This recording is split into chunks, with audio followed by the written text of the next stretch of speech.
लेकिन वही नहीं करते लोग, वो अच्छा नहीं है। प्रभु के भवन में आए हम तो वो अच्छा नहीं है बिल्कुल भी। हम आए के लिए प्रार्थना करने के लिए, हम उसको महिमा करने के लिए आए। और देखो जब हम प्रभु के पास आते हैं हमको ज्यादा बकर बकर भी नहीं करना चाहिए, एक घर से ही निर्णय लेना चाहिए। आपको पता है जब एलिशा ने गेहजी को कहा कि जा और उस विधवा के पुत्र को चंगा करना, तो उसने अपनी छड़ी दिया था किसको? ध्यान से सुनो, वचन में जाएंगे थोड़ी देर पर कुछ चीजें बताना मुझे बहुत जरूरी और समय समय पर हम बताते जाते हैं। और जब समय पर बताते जाते हैं तो दूसरी बार वो गलती ना हो तो आप लोग समझदार समझे जाएंगे। तो गेहजी ने अपने सेवक एलिशा ने अपने सेवक गेहजी को कहा था ये छड़ी ले जाओ और वो जो सुनेमी स्त्री है उसका जो बेटा मर गया था तो उसको जाकर के ये छड़ी भी छिलाना और वो जिंदा हो जाएगा करके। लेकिन उसको एक इंस्ट्रक्शन दिया था कि जाते समय तू मार्ग में किसी से बातें नहीं करना। ये सामर्थ्य पाने की एक कुंजी है। जब हम प्रभु के भवन में आते हैं तो हमको बहुत चका नहीं करना चाहिए, पर कुछ लोग अपनी गंदी आदतों से बाज ही नहीं आते। ये तो पहले घर में ही बकबक कर लेते हैं, फिर रास्ते भर भी बकबक करते हैं, फिर चर्च में आकर के भी उनकी बकबक खत्म नहीं होती। और कभी भी आप सामर्थ्य नहीं पाएंगे अगर आप ऐसा चलते हैं। आपको बुरा लगता है तो मुझे कोई टेंशन है नहीं इसमें, क्योंकि उस बात की परवाह तो मैं करती नहीं। तो जब हम प्रभु के भवन में आते हैं तो धन्यवाद के साथ आना है। कैसे आना है? धन्यवाद करते हुए आना है। गुड़गुड़ाते हुए नहीं, दूसरे कोई सब्जेक्ट की बातें करते हुए नहीं। हमको प्रभु के पास लिखा वचन में उसके फाटकों में स्तुति करते हुए प्रवेश करो, धन्यवाद के साथ उसके आंगनों में आओ। तो कैसे आना चाहिए हमको? वचन सबोपदेशक में लिखा है जब तू परमेश्वर के भवन में जाता है तो ध्यान रखना कि कैसी चाल चलता है।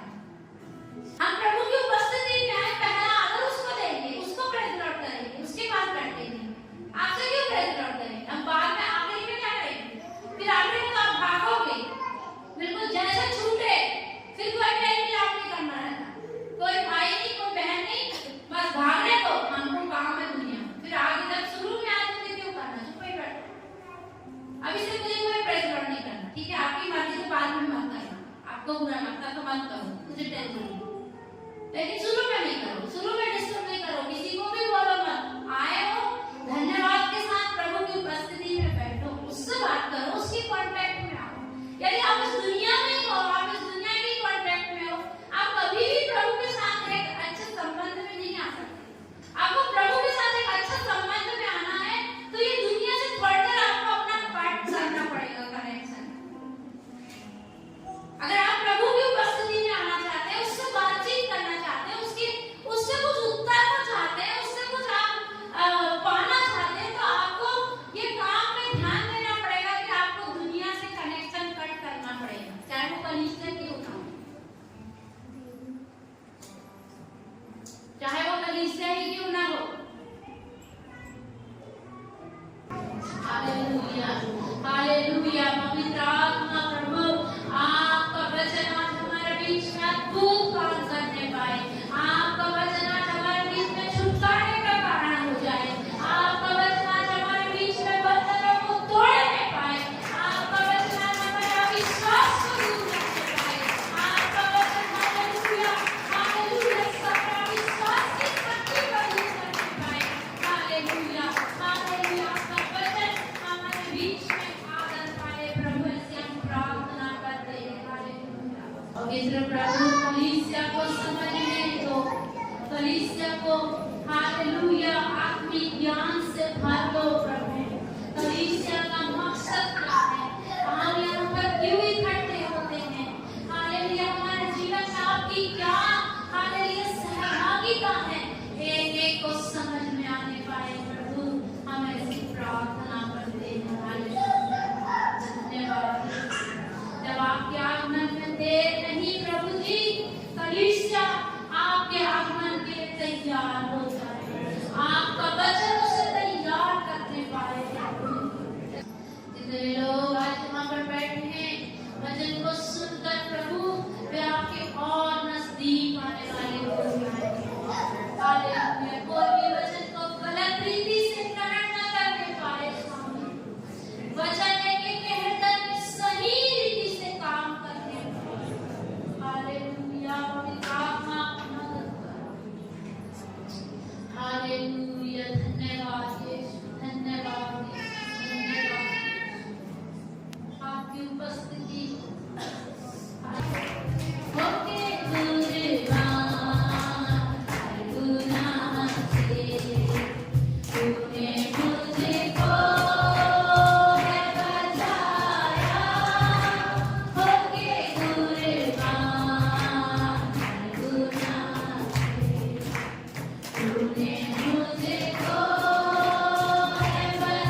खुशी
उसमें आदर के योग्य है।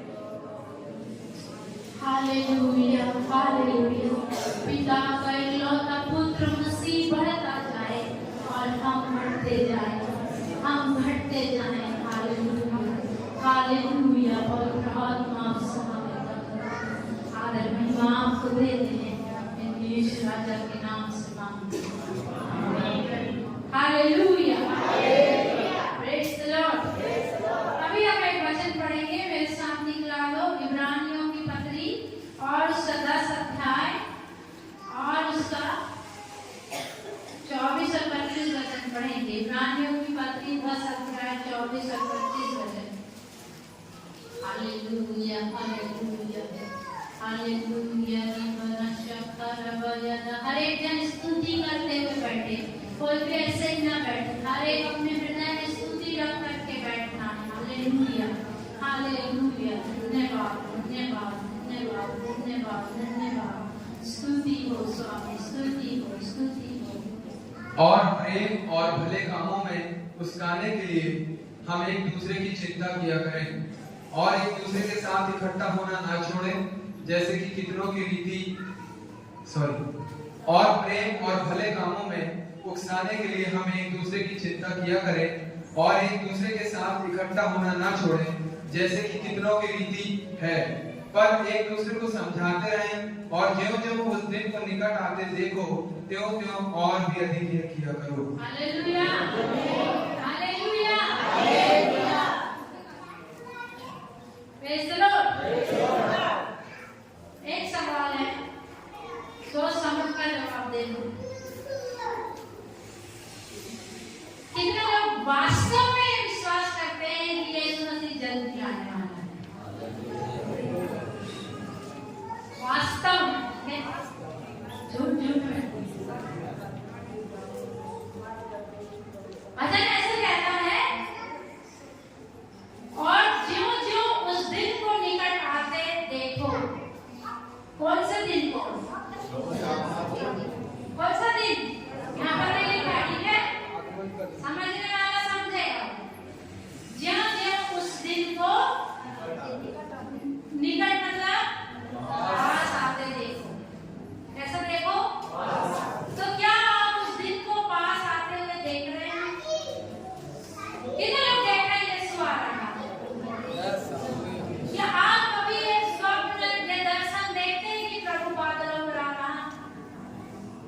नहीं देखते, क्योंकि देखते क्या है तो ज्यादा सोचते हैं, ठीक है? देख क्या रहे हैं? जो ज्यादा हम सोच रहे वही देखते हैं। वचन में लिखा है कि अधिक निद्रा से, अधिक सोचने से ज्यादा स्वप्न आते हैं। तो हम कभी भी कितने लोगों ने ईश्वर मसीह को बादलों पर आते हुए देखा है? कोई स्वप्न में, दर्शन में। इतनी बड़ी कलीसिया में एक ही आदमी था। नहीं देखा तो आपको उमंग को बता देगा कि वो आ रहा है। मैंने उसे देखा था लॉकडाउन में मैंने देखा था कि वो आ रहा है। इतना रियल मैंने देखा था कि मुझे लगा था वो अभी आ जाएगा, पर वो आया नहीं, पर वो आ रहा है। Hallelujah hallelujah. वो कैसे आ रहा है? मान लो गेट पे आ चुका है, गेट से कहां तक आ रहा है, तब पहुंच गया। इसलिए वचन में लिखा, देखो स्वामी द्वार पर खड़ा है। कहां पर खड़ा है? वो खड़ा है, तो बस आ रहा है। तो उस दिन को निकट आते देखो। अब मैं उस दिन को निकट आते देख रही हूँ, प्रतिदिन मैं देख रही हूँ, प्रतिदिन मैं देख रही हूँ कि दुनिया में क्या हो रहा है, पूरी दुनिया में क्या हो रहा है, पूरे वातावरण में क्या हो रहा है, पूरे आत्मिक वर्ल्ड में क्या हो रहा है, मैं देख रही हूँ। तो मैं विश्वास करती हूँ कि उसका आगमन निकट है। तो वचन कहता है, ज्यों-ज्यों उस दिन को निकट आते देखो त्यों-त्यों और भी अधिक यह किया करो। क्या यह किया करो? क्या किया करो? ज्यों-ज्यों उस दिन को, अब उस दिन बता दिए कौन सा दिन? प्रभु के आने का दिन, ठीक है? कलीसिया पीछे वाले कौन सा दिन है?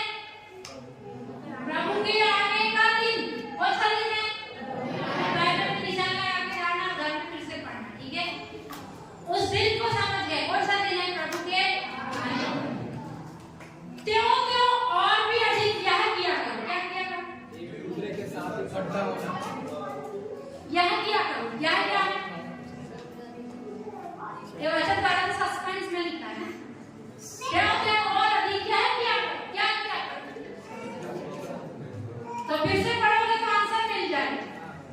शुरू से 25 से पढ़ोगे तो आंसर नहीं लिखा, क्या लिखा है? और एक दूसरे के साथ इकट्ठा होना ना छोड़ें, जैसे कि कितनों की रीति है, पर एक दूसरे को समझाते रहें, और ज्यों-ज्यों उस दिन को निकट आते देखो त्यों-त्यों और भी अधिक यह किया करो। क्या किया करो? फिर से समझ। एक दूसरे के साथ इकट्ठा क्या करना है? एक दूसरे के साथ इकट्ठा। ज्यादा कितना इकट्ठा? कितना इकट्ठा है? आपको पता ये जो कलीसिया है, ये जो लेखक है, ये जो लिख रहा है, ये लोग रोज इकट्ठे होने वाले हैं। अब ये रोज इकट्ठे होने वाले हैं कि और ज्यादा इकट्ठा होना क्या है? और रोज इकट्ठा होना, हम कितने बार इकट्ठे होते हैं? हफ्ते में कितने बार इकट्ठे होते हैं? हम कुछ लोग एक हफ्ते में 3 बार इकट्ठे होते हैं, कभी-कभी हम रोज भी आते हैं। हमारे घर के आसपास वालों को फोन कर देते हैं, आओ चर्च में, हम इकट्ठे होते हैं। हाँ, कुछ बना खा भी लेते हैं, ठीक है, चिंता नहीं करना। हम लोग इधर आएंगे तो इधर काम हम करेंगे तो भूख लगी तो कुछ बना खा भी लेते हैं, किचन भी अपना, जिसको खाना रखना तो वो भी आ सकता है। तो प्रभु का वचन जो लिख रहा है, प्रभु का दास, ये लेखक को प्रभु की आत्मा ने छुपा कर रखा है। ये एक पुस्तक, एक रानियों की पुस्तक, जिसका लेखक नहीं बताया गया कि कौन है। तो कुछ ज्ञाता लोग कहते हैं कि शायद इसको पौलुस ने लिखा है, या फिर कुछ जो शोधकर्ता हैं वो कहते हैं कि इसको अपुल्लोस ने लिखा है। जो अपुल्लोस पौलुस से एक साथ ही था, मित्र था, और उसकी सेवा में उसके साथ था, तो हमको नहीं पता है किसने लिखा है। तो वो लिखने वाले रोज इकट्ठा होते हैं, रोज संगति करते हैं, लेकिन वो लिख करके दे रहे हैं कि ज्यों-ज्यों तुम इस दिन पर निकट आते देखो और अधिक इकट्ठा हुआ करो। अब और अधिक उनके लिए क्या होगा? हो सकता है कि 2 टाइम इकट्ठे हो या 3 टाइम इकट्ठे हो। अभी उनके लिए यही ज्यादा है ना, हमारे लिए क्या ज्यादा है? हम अभी 1 दिन इकट्ठे हो सकते हैं, तो अभी बोलेंगे 4 दिन इकट्ठे हो, 3 दिन इकट्ठे ना, लेकिन वो तो रोज ही इकट्ठे होते हैं। और फिर क्या कह रहे हैं? और अधिक इकट्ठा होना चाहिए। तो क्या होगा फिर? और अधिक उनके लिए क्या होगा? जो रोज मिलते हैं उनके लिए और मिलना क्या होगा? 4-5 बार में। तो प्रभु को कहते हैं इकट्ठे होना, इकट्ठे होना। क्या करना है? इकट्ठे संगति करना, ठीक है। इसको सरल शब्दों में समझा जाए तो क्या करना है? संगति करना है। लेकिन यहाँ पर एक बहुत बड़ा खतरा है। जहाँ पर संगति है वहाँ पर एक बहुत बड़ा खतरा। आपने दुनिया में कहावत सुना होगी ना, जहाँ ज्यादा मिठास है वहाँ क्या हो जाता है? सुने क्या? तो ये वाला खतरा ज्यादा संगति करने से बढ़ जाता है। ज्यादा यदि कोई संगति करता है, आपस पड़ोसी हो, रिश्तेदार हो, मित्र हो, प्रेमी हो, ज्यादा संगति करने से क्या होता है? गड़बड़ होता है। लेकिन हमारे ज्यादा संगति करने से क्या होना चाहिए? हम जब ज्यादा संगति करते हैं तो क्या होना चाहिए? मैं वचन पढ़ नहीं कर, पहले उनसे 14 अध्याय।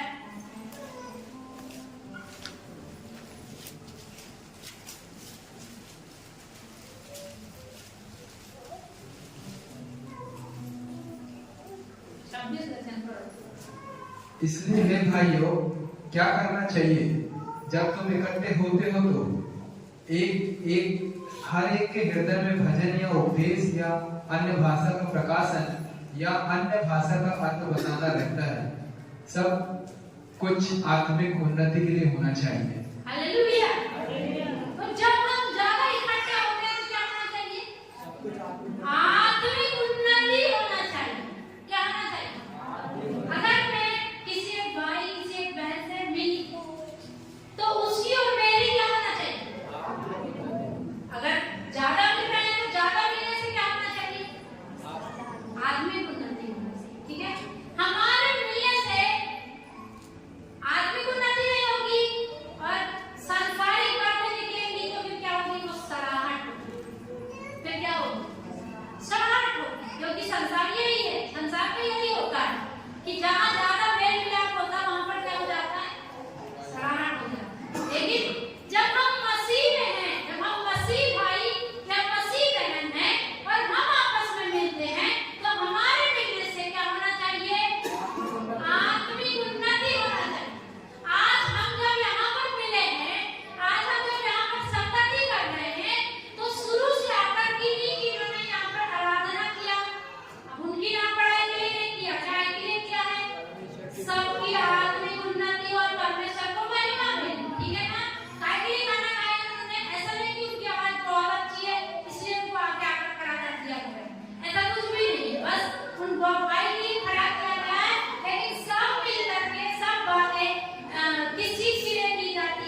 मैं प्रार्थना करते हैं, जो कुछ मेरे बुद्धि के पास है, जो कुछ मेरे पास उसको खिलाफ मिला देते हैं, वो ठीक हो जाएगा।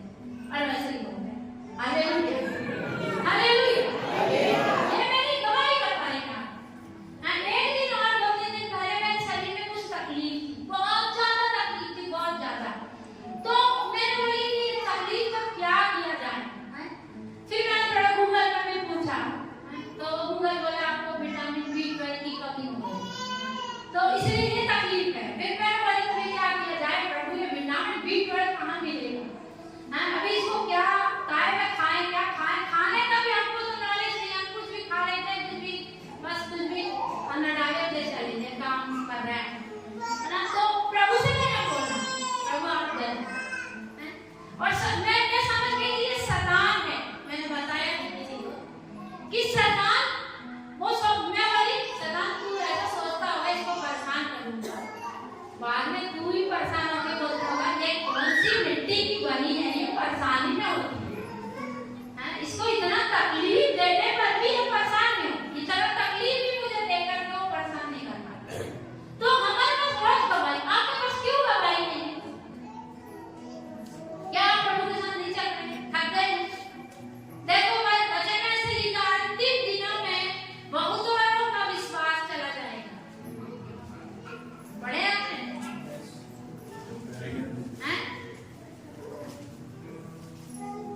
कितने लोग अपने विश्वास को खोना चाहते हैं बताओ? जो विश्वास के साथ आप चल रहे थे 2 साल पहले, 5 साल पहले, 1 साल पहले, क्या आज आप उस विश्वास में चल रहे हैं?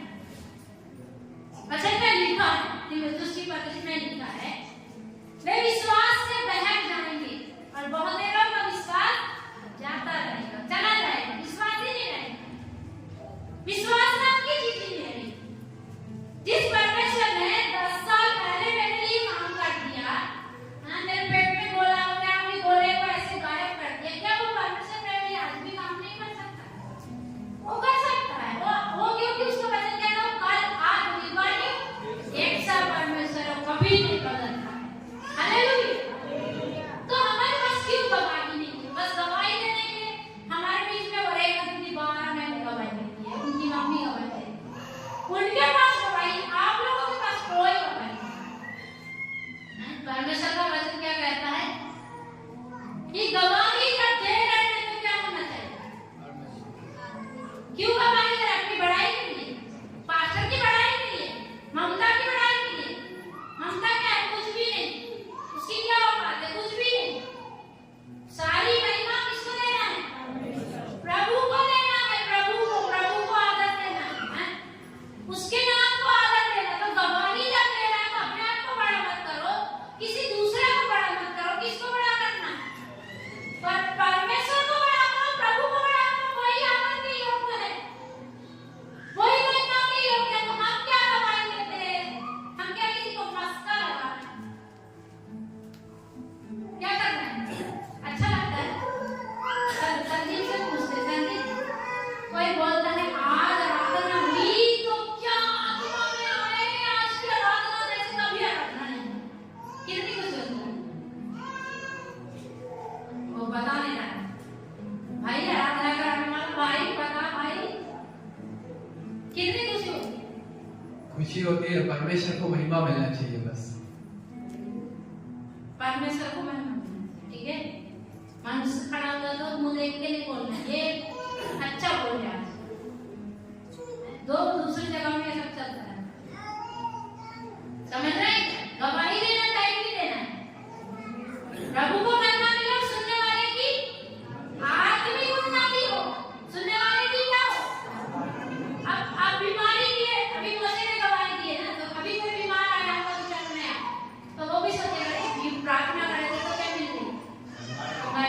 तो हो सकता है वो भी सोचे कि मैं प्रार्थना करूंगा। समझ रहे हैं? मैं क्या करूंगा? प्रार्थना करूंगा, ये कराऊंगा, मैं कुछ करूंगा जिससे मैं भी क्या करूंगा। तो गवाही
गया, इसने नहीं आने दिया, उसने नहीं, ये नहीं आया, वो नहीं आया, ये नहीं मिला, वो नहीं मिला। तू जल्दी तैयार क्यों नहीं होती? तू जल्दी क्यों नहीं निकला बात मुझसे?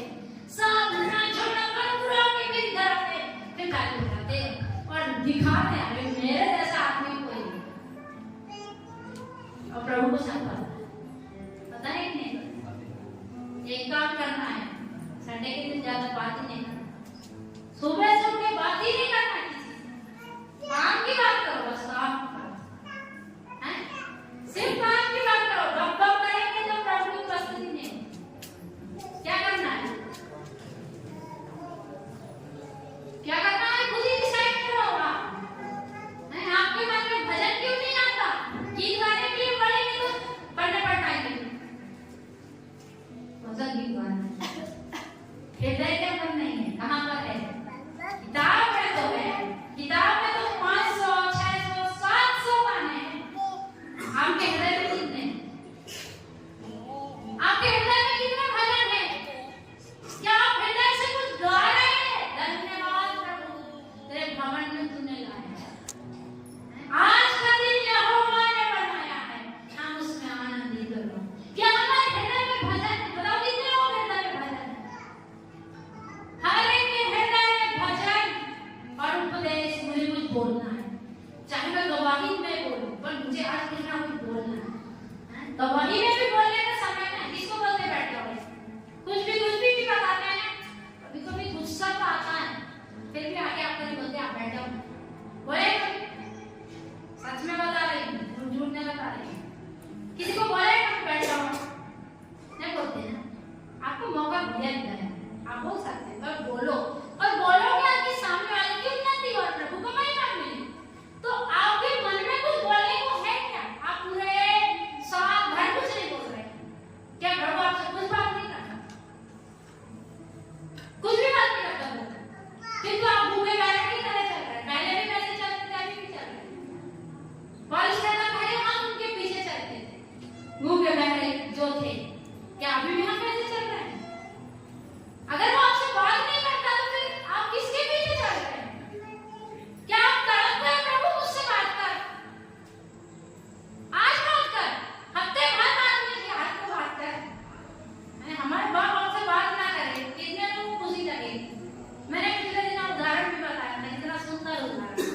हमारे बाप हमसे 1 घंटे बात ना करे, हमारे बाप के साथ रोज बात करते, रोज फोन लगाते, हेलो मम्मी, दूर दूर रहते हैं, फिर भी रोज बात करते हैं। कितने लोग करते हैं अपने माँ बाप से बात, रोज करते हैं बात, पास में रहने वाले तो बात करते हैं। तो सोचो कि हमारा बाप जिसने हमको अपनी संतान बनाकर यहाँ पर बिठाया, अगर वो हमसे बात ना करे तो क्या बात है?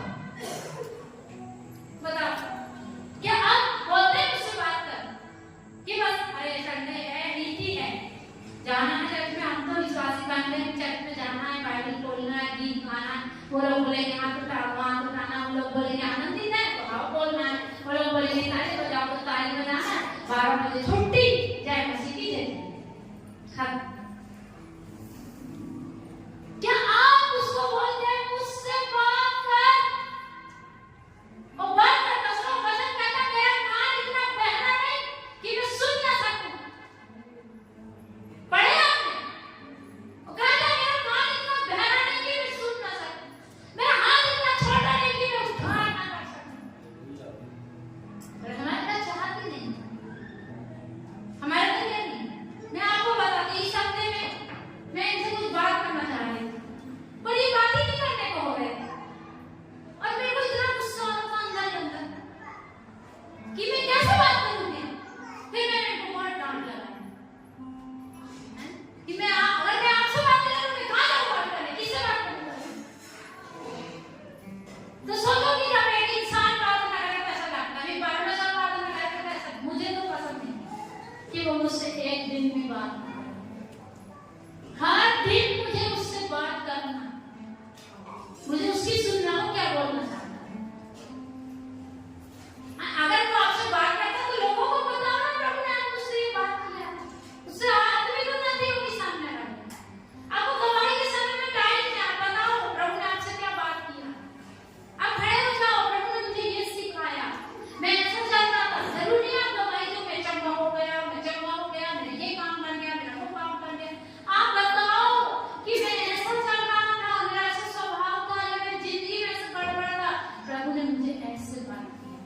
प्रभु ने मुझे ऐसे सिखाया। उससे क्या हो जाएगा? सुनने वाले की आत्मिक उन्नति रहेगी। प्रभु को मैं मनूंगा। उपदेश, ठीक है, फिर लिखा है उपदेश के बाद अन्य भाषा का प्रकाश। अन्य भाषा जो लोग बोलते हैं कलीसिया में उनको मना नहीं करते, ठीक है। वचन में लिखा जो अन्य भाषा बोलता है उसे मना मत करो, क्योंकि कलीसिया समझती है। लेकिन मैं आपको बताना चाहती हूँ, आप किसी अनजान के घर में जाके, अविश्वासी के घर में जाके अन्य भाषा नहीं बोलते, वो आपको पागल समझेंगे। तो बोलेगा कोई जादू टोना कर दिया इसने, वो नहीं समझता ना अन्य भाषा, समझता है कलीसिया समझती है अन्य भाषा।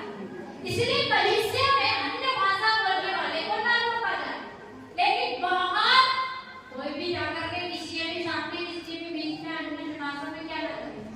प्रार्थना करें। बुद्धि की बात है, जो आत्मिक व्यक्ति वो बुद्धि से भी चलता, आत्मा से भी चलता, ठीक है। हमें क्या नहीं, अन्य भाषा भी है तो चर्च में बोल सकते हैं, स्वतंत्र है, हम अन्य भाषा बोल सकते हैं। उसका प्रकाशन, उसका अर्थ भी बता सकते हैं कि किसी को अर्थ पता चल रहा है। हो सकता है आपको बात वाला बोल रहा है, आपको अर्थ पता चल रहा है, या फिर हम ही बोलते हैं कई बार हम ही को अर्थ पता चल रहा है, ऐसा ही यूज करनी है। तो यहाँ पर जो कुछ भी करते हैं टाइटल करना है। जब रेड में गीत गाते हैं, मुझे सिखाया था एक दो लोग आकर मुझे हमेशा चाहते हैं, बस मैं ही गाऊंगी, बस मैं ही तुमको गाना है। और भी लोग कहीं तो बहुत अच्छा गाते हैं, इसलिए गाते हैं। और भी लोग हैं, क्यों गाना क्यों गाया? और सुधीर ने गाया क्यों गाया? बहुत अच्छा सिंगर है। प्रभु की महिमा और आत्मिक उन्नति सुनने वाले की आत्मिक उन्नति, और मेरे गाने से प्रभु की महिमा, यही लक्ष्य है। बस इधर आकर अपना सौभाग्य दिखाने की आवश्यकता नहीं कि मैंने अच्छा कपड़ा पहना है, मैं अच्छा से माइक पकड़ सकता हूँ, मैं अच्छा से सुर लगा सकता हूँ करके, वो सब दिखाने की जरूरत नहीं है। हम जो गाते हैं टाइटल गाते हैं, ऐसे कुछ करना उधर जाकर ऑडिशन दे सकते हैं संसार में। मुझे एक दिन भाई आया था, बोल रहे इधर गाना गा दो, इनको बोल रहा था सर गाना, हमको बोल गाना दो, हमें बोलने गाते हैं। थोड़े दिन बाद में वो एक गीत मुझे भेजा था, वो पूरा सनातन गीत था, वो गाता है। तो तू गाता रहता है, इधर भी क्यों गाना है? उधर गाना उधर ही गाना है, इधर पर सब कुछ नहीं किया जा सकता, समझ रहे हैं? हम दो पेज में शामिल नहीं हो सकते हैं। अभी मैंने कल रीला पढ़ा था, अभी पिक्चर के गाना में फोटो नहीं लगाना, लगाते आप लोग तो आप लोग पर दंड आएगा। हम एक रास्ते पर चल रहे हैं, दो रास्ते पर नहीं चल सकते हैं। कैसे चल रहे हैं? वही लोग परमेश्वर के साथ चलते हैं, दो रास्ते पर चलने वाले नहीं चलते। फेसबुक मिल गया, फेसबुक में लगा दिए फोटो, लगा दिए गाना, मस्त मजा आ रहा है। फिर देखेंगे कितने व्यू मिले, कितने लाइक मिले, कितने कमेंट्स मिले, मस्त मजा आ रहा। क्या आनंद है ना उसमें, आनंद है, आनंद वाली दुनिया यही तो कर रही है। हालेलुया। अगर मसीह जिंदगी आनंद की जिंदगी नहीं है, इधर पर दूसरा, ठीक है, तो वो नहीं करना। हर एक बात क्यों करना है? परमेश्वर को महिमा मिले और सुनने वाले की आत्मिक। बस एक वचन बता के फिर हम आगे खत्म करेंगे। एक वचन पढ़ेंगे,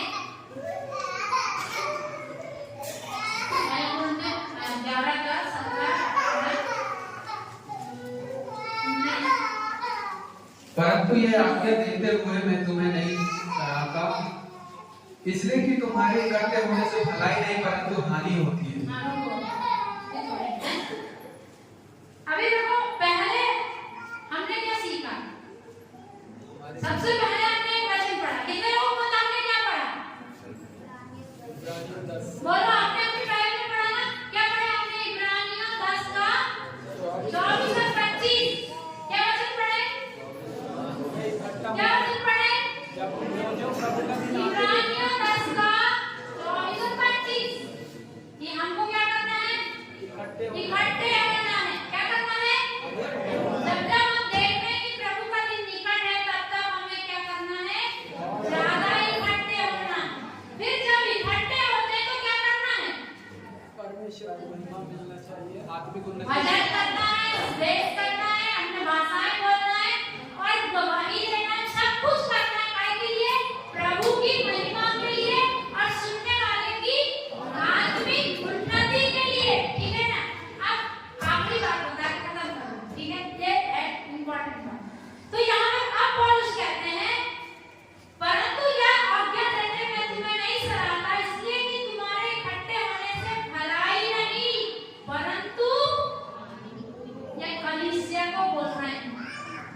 इकट्ठे होते हो तो तुम्हारे इकट्ठे होने से भलाई भलाई नहीं होती, क्या होती है?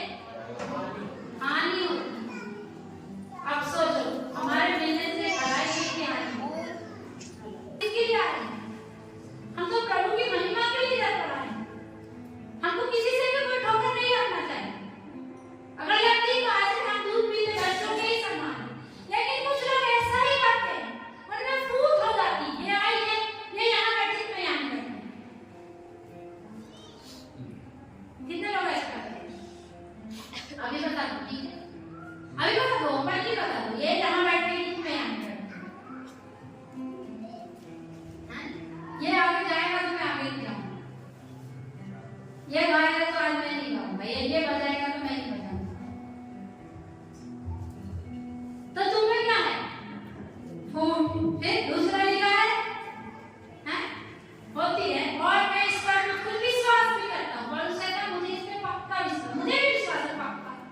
किसी किसी का भूल रहती है, कितना प्यार करो, कितना अपनापन दिखाओ, उनके अंदर कब शैतान घुस जाए मार देता पता ही नहीं चलता। वो कोई भी नहीं कर सकता उनके। फिर और आगे एक बात लिखी है, क्योंकि दलबंदी भी तुम्हें अवश्य होगी। क्या होगी? दलबंदी का पाप भी कलीसिया में हो जाता है जब ज्यादा इकट्ठे होते हैं। फिर कौन नशा लेते हैं, फिर कौन करते हैं, फिर ज्यादा बात करते हैं, फिर क्या बन जाता है? ये होता है कि नहीं होता है? ये इसके होने से हानि होती है। इसके होने से क्या होती है? ये दलबंदी कलीसिया में नहीं होना चाहिए। ये भी बहन उतने ही है, वो भी बहन उतने ही, ये भी भाई उतने ही है, वो भी भाई उतने ही। हमें एक दूसरे से प्रेम करने के लिए प्रभु ने बुलाया। मैंने पिछले संडे आपको प्रेम के बारे में बताई थी ना कि प्रभु ने हमसे प्रेम किया, हम भी आपस में प्रेम करें। तो आप कुछ लोग गलत समझ लेते हैं, प्रेम का मतलब डांटो ही मत। प्रेम का मतलब क्या है? डांटो ही मत, तो ही सच्चा प्यार। कुछ बताओ मत, गलत तो बोलो ही मत। तुमने गलत बोला इसका मतलब तुम हमसे प्यार नहीं करते। तुमने हमारे विरोध में बात की इसका मतलब तुमसे हमको तुमको हमसे कोई भी प्यार वो नहीं है। प्यार वो नहीं है। प्यार क्या है? सच्चा प्यार क्या है? सच्चा प्यार अगर देखना ना थोड़ा क्रूस पर दृष्टि डाल के देखो, थोड़ा इस मसीह की शिक्षाओं पर मनन करके देखो। क्या प्यार किया तो क्या कहा? मन फिरा नहीं तो नाश हो जाओ। क्या प्यार किया कि कहा कि तुम अपने शत्रुओं को भी माफ करो, तो करके भी दिखाया। तो गीतकार कहता है कि इसको प्यार देखना तो क्रूस पर देख। तो तुम्हारे मिलने से ये दलबंदी नहीं होना चाहिए, चर्च में ये होना नहीं चाहिए बिल्कुल। तो तुम्हारे इकट्ठे होने से हानि नहीं होना चाहिए, पर क्या होना चाहिए? अभी वचन से बताओ। और उस कहते मुझे सुनाई में आता तुम्हारे मिलने से क्या होता है? हमारी कलीसिया मिलने से हानि नहीं होना चाहिए, ठीक है? आप लोग कितना भी मिलो, हमारे पीठ पीछे मिल लो, हमारे अंदर डर नहीं आएगा। कुछ लोगों को लेकर मुझे चिंता है, ये मिलेंगे ना किसी से ये आग लगाएंगे। मैं सच बता रही हूँ, मैं कुछ लोगों को लेकर डाउट है मुझे, ये किसी दूसरे विश्वास से मिले में आग लगाएंगे, ये मैं नहीं अपने कर रहे हैं। और ऐसे लोगों को डर आता है। अगर आप किसी से मिल रहे हैं, आप वो दूसरी बात तो नहीं करते, आप आपस में ऐसे बात करोगे आपकी आत्मिक उन्नति होगी। फिर चिंता नहीं किसी को कि आप मिल रहे हैं तो ये कुछ गड़बड़ तो नहीं, क्योंकि ये सब होता ही है। इसलिए जब हम इकट्ठे होते हैं तो क्या करना है? क्या करना है अभी बताओ ना। जब हम इकट्ठे होते हैं तो पहली चीज है हमारे इकट्ठे होने से प्रभु को महिमा। दूसरी चीज क्या है? जितने लोग इकट्ठे हुए सब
हो, हमारे बाजू वाले की आत्मिक उन्नति हो, हमारे पड़ोस में बैठने वाले की उन्नति हो, हालेलुया, हमारे साथ आने जाने वालों की उन्नति हो, हमारे इकट्ठे होने से हानि ना हो वरन लाभ हो, हमारे इकट्ठे होने से हालेलुया प्रभु को महिमा मिले और हालेलुया एक दूसरे की आत्मिक उन्नति हो। हालेलुया, हम यहाँ पर सिर्फ चौके होने के लिए या किसी बीमारों को प्रार्थना करने के लिए इकट्ठे नहीं होते, लेकिन हमारा प्रभु जल्दी आने वाला है, उसके आगमन के लिए हम तैयार होने के लिए इकट्ठे होते हैं। हमारा प्रभु बादलों पर सीख रहा है, इसलिए इकट्ठे होकर के हमको सीखना है कि जब वो बादलों पर आएगा हम उसके साथ कैसे जाएंगे। हालेलुया, हमको ये बातों पर मनन करना है। हालेलुया, वो बादलों पर जल्दी आ रहा है, हमको इस बात पर ध्यान देना है। मेरे स्वामी बादलों पर जब आ रहा है तो मैं भी उसके साथ जाऊंगा।